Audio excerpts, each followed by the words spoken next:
পিঠে নিয়ে রিসার্চ করে পতিত পাবন শেঠ এবছরই পাটনা থেকে পেলেন ডক্টরেট। আজকে পিঠে ফোসকা কেন, দেহে কষ গর্ত, কোথায় পিঠের জন্মভূমি, স্বর্গ নাকি মর্ত? পাটিসাপটা নামটাকে কে করলো আবিষ্কার? কভাঁজ দিলে ডাইনে বায়ে উঠবে পরিষ্কার। পুলি পিঠের দুই ধারেতে দুটোই কেন লেজ? কোন সে পিঠে দারুণ মিঠে, খেলেই বাড়ে তেজ? কোন পিঠেটা খেলেই ভীষণ বাড়বে মনের জোর? কোন সে পিঠে চিবিয়ে খেতে রাত হয়ে যায় ভোর? কোন সালেতে সরু চাকলির প্রথম প্রচলন? কোন দেশেতে মুখ সাউলির আদর সারাক্ষণ? কোন সে জেলার গোকুল গ্রামের কোন বাড়িতে কবে গোকুল পিঠে সর্বপ্রথম জন্ম নিল ভবে?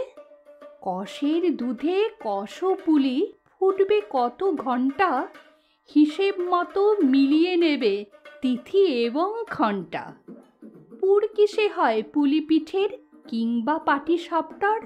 পুরটা কখন পুরতে হবে, বিফোর নাকি আফটার? পৌষ পার্বণ উৎসবটার কোন সালেতে শুরু? সর্বপ্রথম বাউনি বাঁধেন বিখ্যাত কোন গুরু?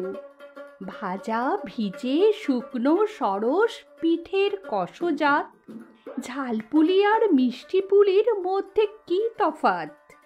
হাজার পিঠের হাজার নিয়ম, হাজার রকম স্বাদ, একটু এদিক ওদিক হলেই সব কিছু বরবাদ।